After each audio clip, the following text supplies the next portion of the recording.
record button. So thank you again for joining us this morning for SLT. I'm going to have Ms. Dambolsky share our agenda for this morning, and we're going to get started.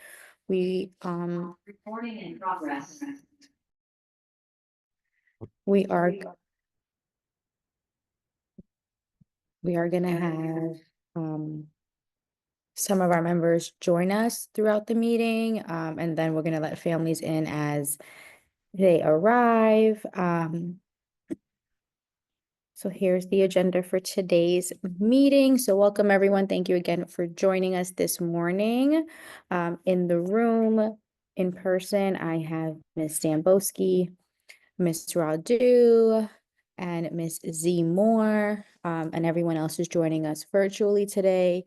I know that the weather is a little iffy right now outside, so I know our members are making their way in. So we're just going to get started. Like I stated, the meeting is recorded, so we can reference it if needed. So I will turn it over to Ms. Dambolsky for her to read the minutes from the previous meeting. Good morning. Our previous meeting occurred last month on the 16th. The PTA updates from our last meeting is we had movie night January 16th, and January 21st was our monthly PTA meeting. The PS 140 updates were we had an upcoming SLT meeting occurring right now, February 13th. We had movie night supported by PTA, which we had over 70 parents join us to watch 3 movies.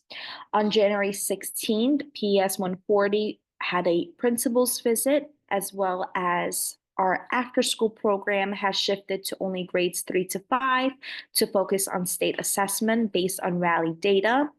And our state assessments this year will be digital for grades 3, 4, and 5. We have various workshops that are provided on special education, applying for middle school, and gifted and talented. The upcoming events here at PS 140 include Science Fair, Talent Show, which just occurred yesterday, and Literacy Night. There are various online platforms for students to access, including iReady, iExcel, Google Classroom, BrainPop, and Lexia. In addition to events, our superintendent, Dr. Blake, is looking for events completed by parents. He wants more parents' involvement and parents-led events. Elections are in June for SLT, and board elections are in person. We discussed the grading policy for the 2024 to 2025 school year. Promotion in doubt, letters were sent to parents of students who are not meeting the standards, and the morning program and afternoon program are there to support the students. The SEL plan is more of the work of the school, and we're looking at our state and city goals for students to meet, such as attendance and student achievement. Our SEP goals are approved by August to guide the school for the school year.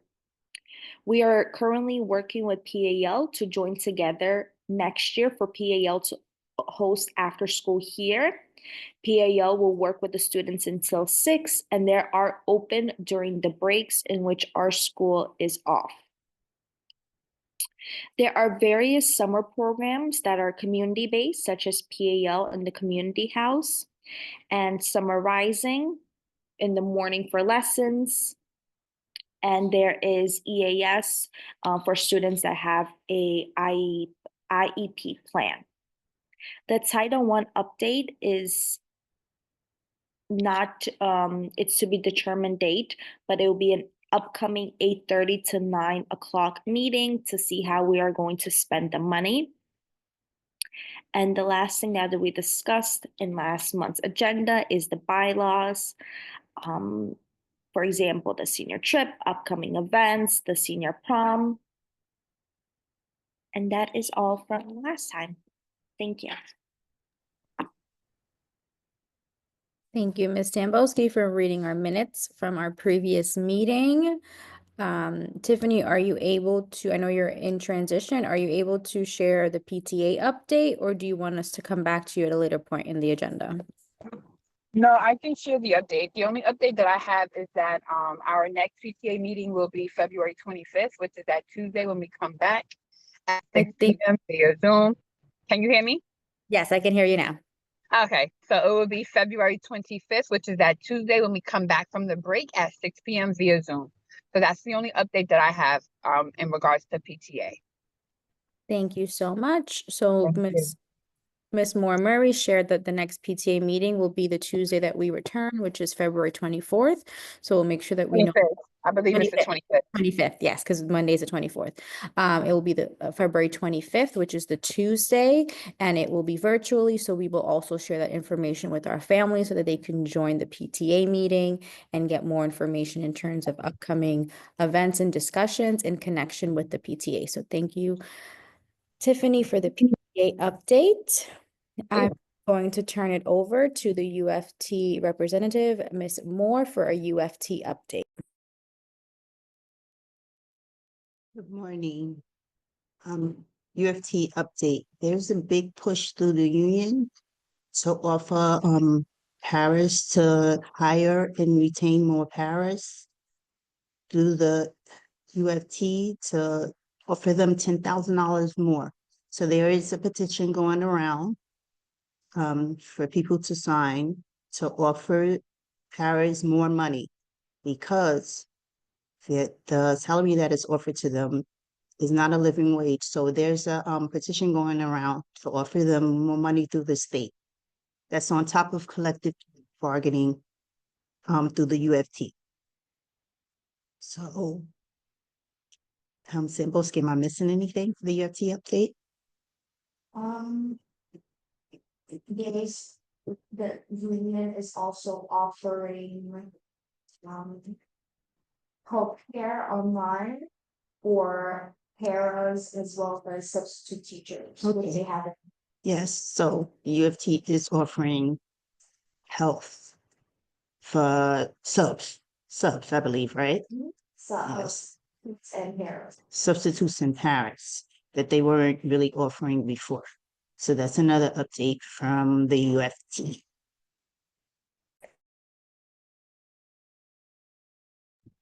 Thank you, Ms. Moore, for providing our UFT update. We will transition to our PS 140 update. This week is Respect for All Week, so we have communicated with our families what that means and what that looks like within New York City Public School, as every school in the city is celebrating Respect for All Week. So we did share a calendar of various events that have occurred this week so far. We've had Kindness Day, we've had Diversity and Inclusive Day. Today, we are doing a mystery reader opportunity for our parents to come and read a book about their culture or respect for all. So we are having that event take place today from 10 to 10:30. So if you are interested in participating, please reach out to your child's classroom teacher. So that we can welcome you in. I think it would be a great experience for our students to have a read aloud by a family member and just engage in conversations around the Respect for All week. Mr. Meltzer, our guidance counselor, is also sharing more information in regards to Respect for All and what that means. So he does meet with our students and he is working with our staff. There are various events that are occurring that we did share in our previous weekly that are virtual events around Respect for All. I'm just going to reference them because there was a Zoom session. There's a Zoom session every night that's going on in regards to Respect for All. So I do want to provide that information. Just give me 1 second. So tonight's event Today is Thursday is, nope, that's Wednesday. Today's Respect for All LGBTQ informational session for parents and caregivers, and it's from 7:30 to 8:30. So the link and information is posted in our previous parent community weekly. So you are more than welcome to click on that to join that session this evening. The previous sessions, I do believe, were recorded, so you can reference those sections as well. We did also note down different types of resources in regards to Respect for All. This program was launched in 2007 to build the capacity of staff and students to actively promote a community of inclusiveness in each of our schools.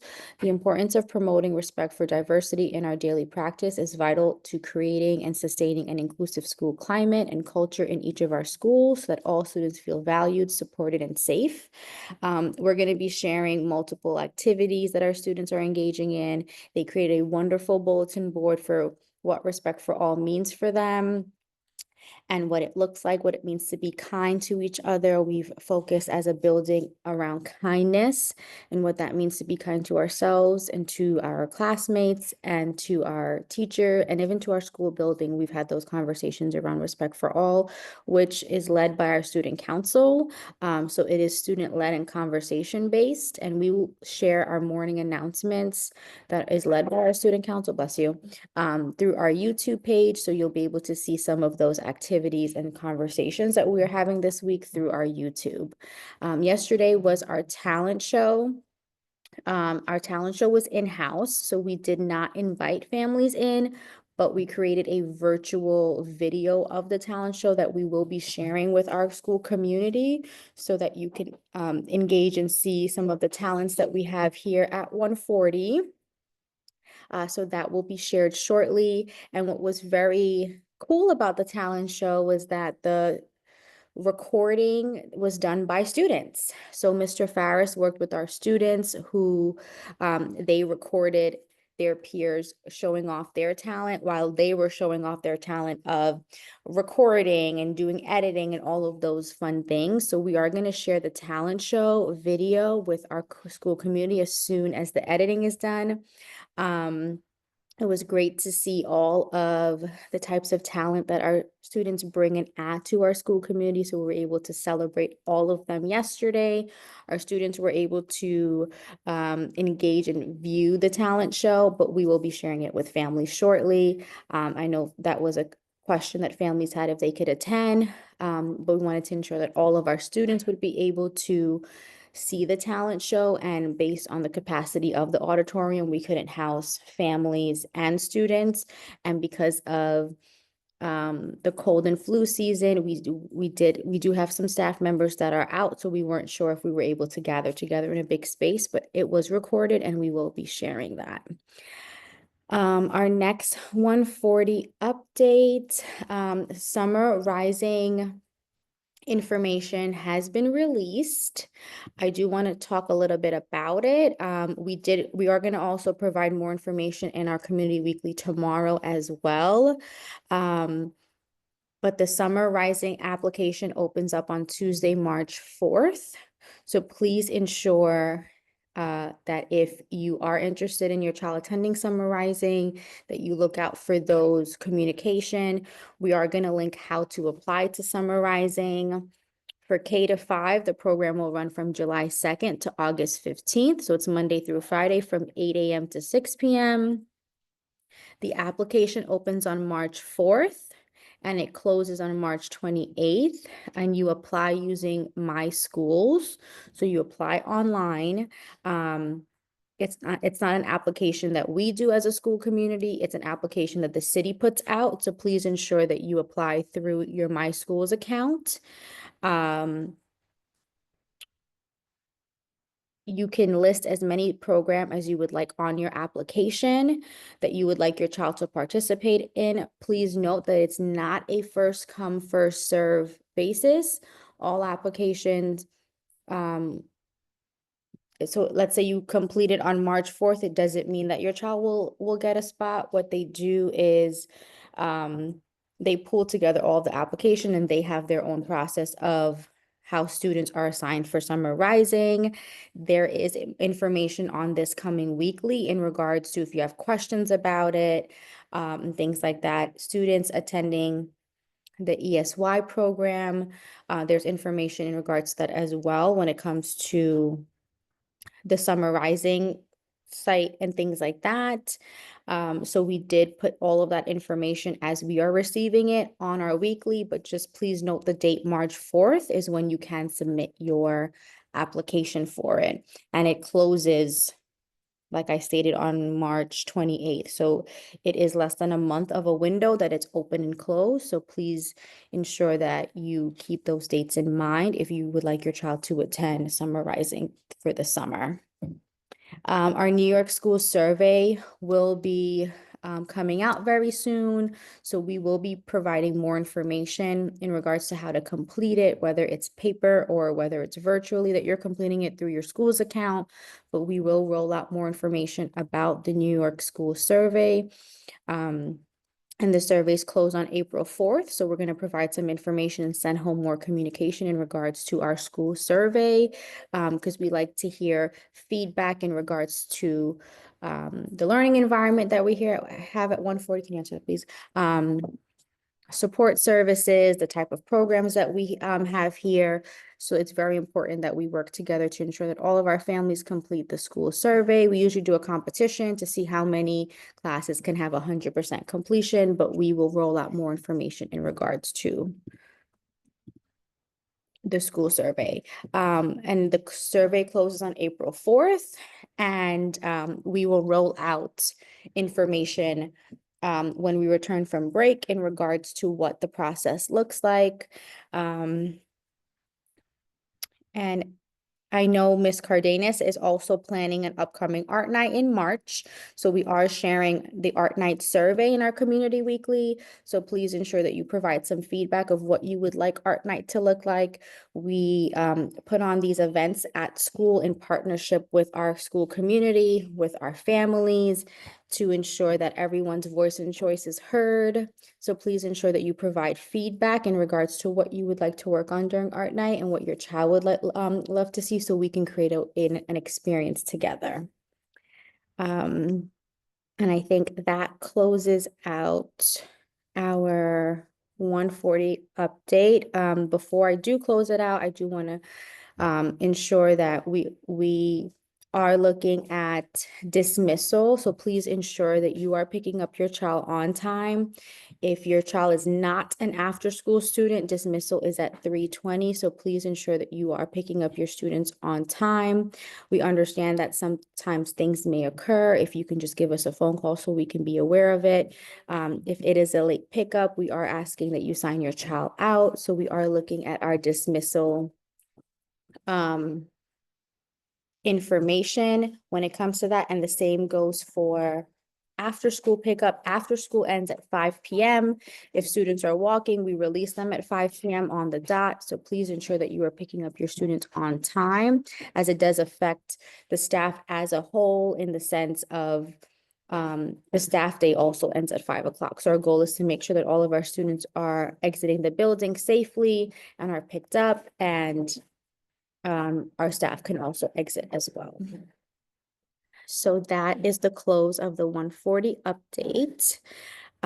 We are going to transition to our Title I information.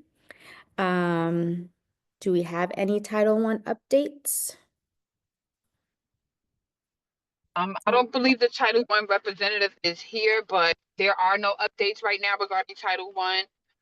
We're trying to get a meeting on the calendar for that week we come back as well. I'm not sure, it may be the same night as the PTA meeting, just to get some ideas off the ground, because the money has to be spent. So that's what we're in talks about right now, as far as getting the date locked down. Okay, I do believe she just arrived with us in person, Miss Moore, so she is on screen. Okay. with us. Okay. And I'm pulling up now as well. Okay. So we'll just give a few minutes so that Miss Moore Murray can join us upstairs so that we can continue with the Title I update. So we're just going to take a 2-minute pause, and then we're going to continue, everyone. Okay. Thank you. No problem.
While we just wait for the transition, do we have any questions that I can support while while we're in the transition period right now? Any questions from parents or staff members in regards to anything discussed so far through SLT?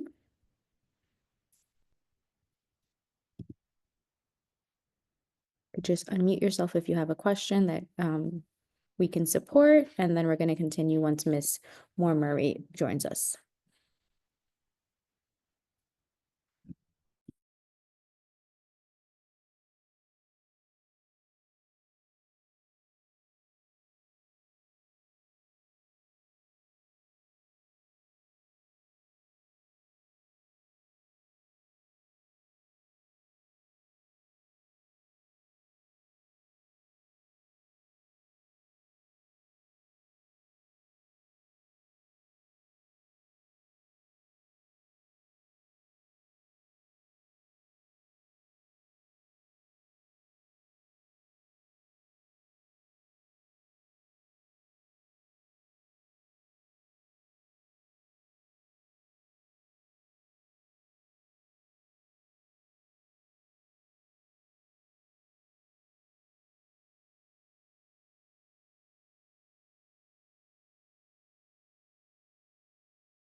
Okay, everyone, we're going to resume our meeting. Miss Moore Murray has joined us. So we are going to continue our conversation around Title I.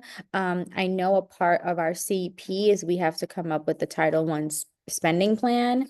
So Principal Signal and I have been in conversation with it. So as of date, we have $2,220 for family and parent engagement funding.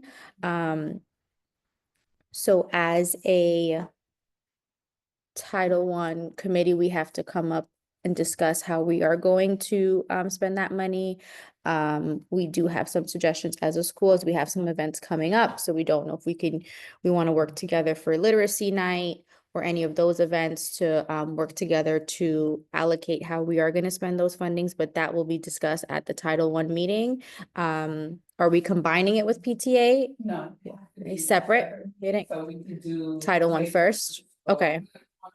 Then just flow right into the next one, so it'll be two different flyers, but it'll be the same Same. parent body. Okay, so when we return from our winter recess, on the Tuesday, the 25th, we will have a Title I meeting and we will have a PTA meeting. There are two separate meetings, so we will share flyers in regards to information regarding those sessions. It will be a virtual session. And we will discuss the Title I spending, as that is a part of our CP. So we share that as a school community and we work together as staff members, community members, parents to come together to discuss how we're going to spend those meetings to best support our families and our students. So we will discuss the Title I spending plan in detail in regards to that, and we'll hear ideas from all of the constituents to discuss that. Okay. All right. We are going to move on. I know we have bylaws on the agenda, but I'm going to pause for any questions in regards to anything discussed. No? Okay. Is there any items that need to be added to our agenda for our next meeting? Our next meeting is March. Just double check. March 20th, and it will be at 7 a.m. Is there any agenda items that we need to add for our March meeting? No, no. UFT or staff? No. Okay. Please note that we are rapidly approaching state testing season. It starts on April 7th. The month of February is almost over. When we return, we only have a few more days left, and then it's March. We do have some upcoming events that are happening in March for the school community that we will share with our families in conjunction to support our upcoming state test. As a reminder, all students in 3 to 5 will be taking a digital test, which means they're taking it on the computer this school year. So that is something that we are in conversation with and working with our classroom teachers to prepare our students for our upcoming state testing. And we will discuss more in detail about state testing at our next meeting. We are taking ELA and math, and our 5th grade students are taking science. And those are all computer-based testing. We will share more resources on our community weekly in regards to how you can support your student for the upcoming state testing. Is there any last concerns or things that we have to discuss for this session?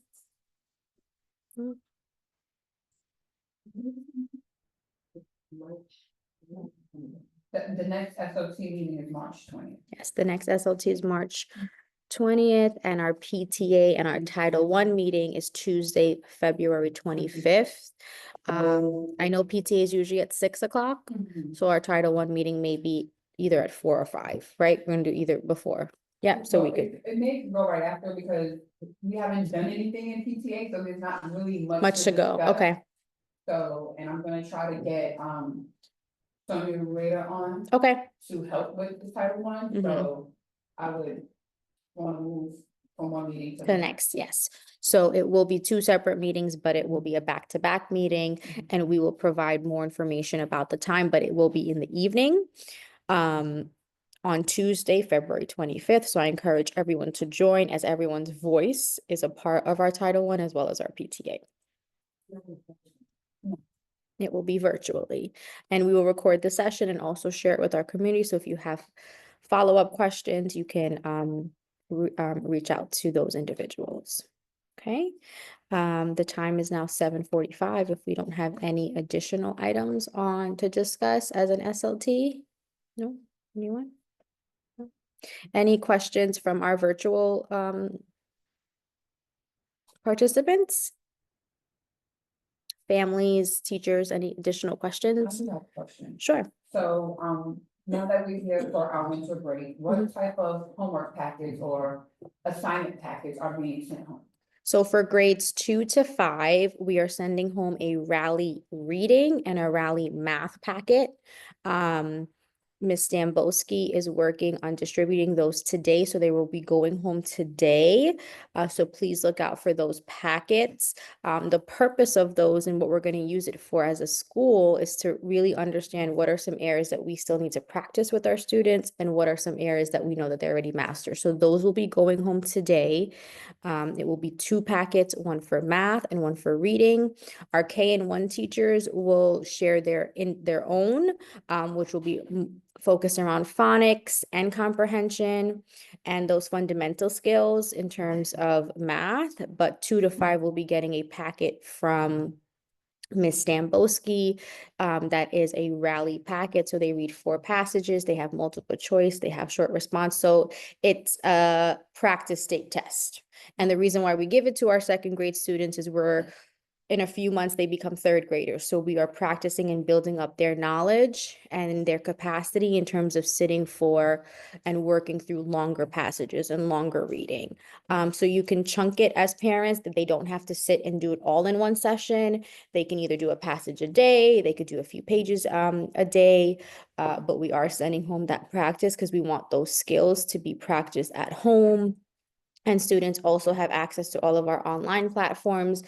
Teachers will provide the login information that they can go on and practice. So they have multiple avenues of practicing throughout the break. If you are going away this break, they can use the virtual option. Okay, and teachers will provide more information in regards to the work for the break, but there's always some practicing that we can do as a school community. For our 5th grade, we're going to put something together. We're going to work with Ms. Raju, and we can probably do a science practice as well for our 5th grade students, and we will send those home today. Our goal as a building is to work on our vocabulary. Some of our noticings for unpacking data right now is around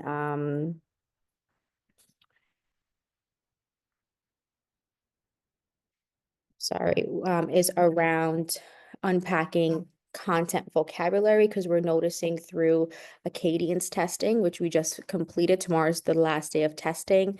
Acadience is a reading and math testing in which students are reading a passage to Miss Dambowski, and she'll say, okay, tell me what you just read about. And the students have to share the key points of what they read about for 2 to 5. For K and 1, it's focused heavily on phonics and phonological awareness. So can you identify letters? Can you tell me the sounds that you hear? And this is all a verbal conversation that she has with them. Nothing is written, nothing is typed. So she works on that with them. In terms of the math, it is the same concept. For 2 to 5, it is a paper test. So they will do adding, subtracting, multiplying, dividing, and then they'll do some word problems. It is timed. So she does analyze that data as well. And we will share that data with families. Next month, March 13th, is parent-teacher conferences. So we will share a lot of that data at parent-teacher conferences as well. Our MAP growth and our iReady are online testing. So they sit on the computer and they take those testing. That data will also be shared. So we look at all 3 of those components in order to understand what are some areas our students have mastered and what are some areas that our students need support in. And one area that's highlighting is vocabulary. So we're going to be focusing on vocabulary a lot more in order to support comprehension, because that's a part of our CEP goals. Okay, so some of the homework may look like students identifying or circling vocabulary that they did not know. And that's in conjunction with the need of the building, which is really unpacking some of those vocabulary words. Because that goes hand in hand into unpacking what questions mean and things like that. So those are some things that you're going to see shift in terms of homework as we're looking at the next round of data, and we're comparing how students did from the beginning of the year, now in the middle of the year. So our middle of the year testing window was from January 2nd and it ends on February 14th. So you're going to see some data coming home from your classroom teacher in conjunction to how your students are doing right now. Okay. Any additional questions? Have a question in the chat. I have a question. Yes. So I heard on the news, like they're pushing like ban cell phones and things like that in the school, even though there's kind of a little ban now where children aren't supposed to have them, but they do. So with that being put into place, how does that work with like everything being electronic, like, you know, them doing like the test and stuff online, since they wanna not promote electronics, but they have to do these testing things online? Okay, so I'm just going to address the question in the chat first, and then I'll just respect. Okay, so a parent asked about 1st grade in this meeting. In terms of 1st grade and our younger grades, what we're really focusing on is phonological, so sounds and letter recognition and nonsense words. So Ms. Sambolsky will be working with those K and 1 teachers to ensure that those practices coming home align with those skills, because that's the fundamental skills that we're learning in order to learn how to read. One goal as a building is ensuring that we support students learning how to read at every single grade level, and that is in conjunction with the science of reading, which connects to our curriculum. So to answer that question, that's what our focus is. So we do use the data from the younger grades in order to support them learning how to read and be effective and efficient readers. In terms of the cell phone, I know the current policy in terms of elementary level, I think a lot of the conversation is happening in terms of the older kids, because they have more devices than the younger kids. In terms of devices, we provide devices to the kids, so they shouldn't have their cell phone out for usage in the classroom. So we understand that parents may send their child with a cell phone for safety reasons, whether they're walking home or for communication. But I know in terms of our policy is that it's off and it's in their backpack, because as a school, we are not liable for if something happens to that device. So we encourage students to keep it in their backpack, keep it in a safe space. They cannot use it throughout the day because there is a privacy concern about recording or any of those things. So if we do see that a student is using their cell phone, we do let them know that it needs to be put away and turned off. If there's an emergency in terms of the school level, we communicate right away. So please ensure that we have your most up-to-date email and phone number, because if there is ever an emergency, last year we had an earthquake that happened in the middle of the school day. We communicate right away through text message and through email communication. In the afternoon, when our children are dismissing, they do take out their cell phones, either call their parent or if they're leaving for the day. So we do support in the sense of, oh, please call your mom to let your mom know that you're on your way home and things like that. But throughout the school day, any devices that they're using is from the New York City public schools, because there are restrictions on it. So the social media is blocked on it. There's certain websites that are blocked on it. So we give them a secure device, because some of our programs only work on a secure device. Right? In terms of personal cell phone decisions, if you're sending your child with a cell phone, that is your personal choice as a parent. But for us on the school level, it has to be in their backpack. They can take it out when they need. I know some students will be on their phone with a parent if they're walking to school, and when they get here, they end the call and they put it away. Because we're not responsible if something, if it gets taken, missing, broken. So we encourage it to be put away out of sight. Okay. Any additional questions? I don't see any more questions in the chat. Motion to adjourn at 7. Okay, Ms. Moore Murray seconds it at 7:55. I want to thank everyone for joining us. We will share the minutes and share the recording. Please ensure that you sign in for today's session. If there's any additional question that comes up or that needs to be added for the next agenda, please reach out to us and we will ensure that that's a topic of conversation. So thank you everyone for joining us this morning. Bye, have a nice day.